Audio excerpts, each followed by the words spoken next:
Ar ziņām pasaulē Latvijā Latgalē Radio Alise Plus studijā Juris Saukāns. Polijas kravas automašīnu šoferi tiesā panākuši atļauju turpināt bloķēt Jahodinas Dorohuskas robežpunktu un šodien pēcpusdienā atsākšot protesta akciju. Par to vakar ziņoja Polijas radiostacija RMF24. Jahodina Dorohuska ir lielākais robežpunkts uz Polijas-Ukrainas robežas. Viens no protesta akcijas organizētājiem, Pāvels Ozigala, radio sacīja, ka robežkontroles punkta blokāde varētu turpināties līdz 8. martam. Svētdien rindu 70 km garumā veidoja vairāk nekā 2000 kravas automašīnu un jāpavada tajā bija ap 100 stundām. 3 robežpunktu blokādi Polijas kravas automašīnu šoferi sāka 6. novembrī, pieprasot arī, lai no jauna tiktu ieviests Eiropas Savienības atļauju režīms Ukrainas kravas auto, kas tika atcelts pēc Krievijas iebrukuma Ukrainā.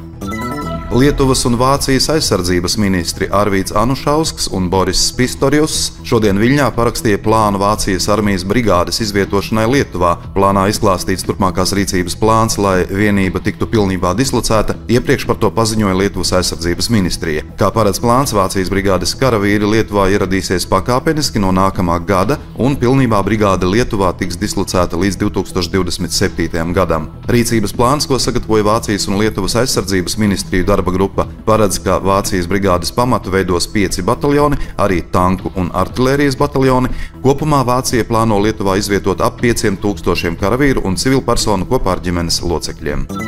Ziemeļkoreja šodien izmēģināja vēl vienu ballistisko raķeti, kuras darbības rādījus pēc Japānas aizsardzības ministrijas domām aptver visas Amerikas Savienotās valstis. Par to paziņojušas Seulas un Tokijas amatpersonas. Ziemeļkoreja arī vakar bija palaidusi vienu ballistisko raķeti. Šodien Dienvidkorejas armija paziņoja, ka konstatējusi tāla darbības rādījusa ballistiskās raķetes palaišanu no Phenjanas apgabala. Raķete nolidojusi aptuveni 1000 km un nogāzusies Japāņu jūrā. Japānas premjerministrs Fumio Kisida šo notikumu raksturoja kā draudus mieram un stabilitātei, norādot, ka tas ir pretrunā ANO drošības padomes rezolūcijām. Raķetes izmēģinājumu nosodījis arī ASV valsts departaments. Ziemeļkoreja šogad jau ir izmēģinājusi 4 starpkontinentālās ballistiskās raķetes. Izraidīšana no valsts varētu attiekties uz vairāk nekā 1000 Latvijā dzīvojošiem Krievijas pilsoņiem. Tā televīzijas intervijā sacīja pilsonības un migrācijas lietu pārvaldes priekšniece Maira Roze. Viņa skaidroja, ka pastāvīgās uzturēšanās atļaujas iesnieguši apmēram 15,5 tūkstoši Krievijas pilsoņu, savukārt termiņu uzturēšanās atļaujas pieteikumus iesnieguši gandrīz 3000 cilvēku, taču apmēram 2200 nebija veikuši nepieciešamās darbības, lai turpinātu uzturēties Latvijā. Tas gan vēl nesot galīgais cipars, jo cilvēki vēl turpina iesniegt dokumentus, un PMLP ir lūgusi valsts robežsardzei pārbaudīt, vai šīs personas jau nav izceļojušas, par ko informācija varētu būt pieejama vēl šonedēļ. Izraidīšana attieksies uz vairāk nekā 1000 cilvēkiem. Redzam, ka daudzi ir, kas nokavēja, mēģināja vēl sakārtot, iesniegt dokumentus, bet, diemžēl, mums viņiem jāsaka, ka jābrauc prom, jo uz viņiem neattiecas neviens no likumā norādītajiem punktiem. Tā televīzijas intervijā sacīja Roze. Daugavpilī nākamgad palielinās atbalstu ģimenēm, kuras aprūpē bērnus un pieaugušos ar invaliditāti. Ar 2024. gada 1. janvāri tiks palielināts veselības aprūpes pabalsts mājsaimniecībām, kura aizgādībā atrodas bērns ar invaliditāti, ar funkcionāliem traucējumiem vai ar celiakiju slims bērns.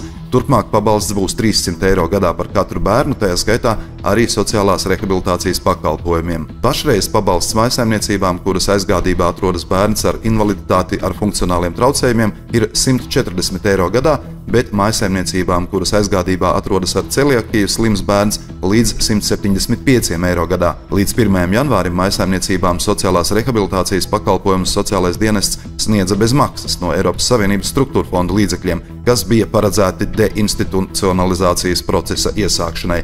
Tagad pašvaldībām šo pakalpojumu sniegšana ir jāturpina par saviem līdzekļiem. Deinstitucionalizācijas procesā sociālās rehabilitācijas pakalpojumus bērniem ar invaliditāti, ar funkcionāliem traucējumiem sociālais dienests sniedza 90 personām. Pašvaldībai, pārņemot šo pakalpojumu finansēšanu, pilsētas budžetā nākamgad ieplānoti papildus gandrīz 500 000 eiro.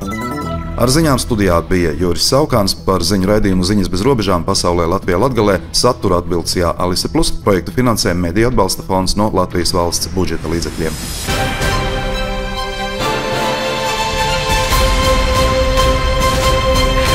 Alise Plus Radio.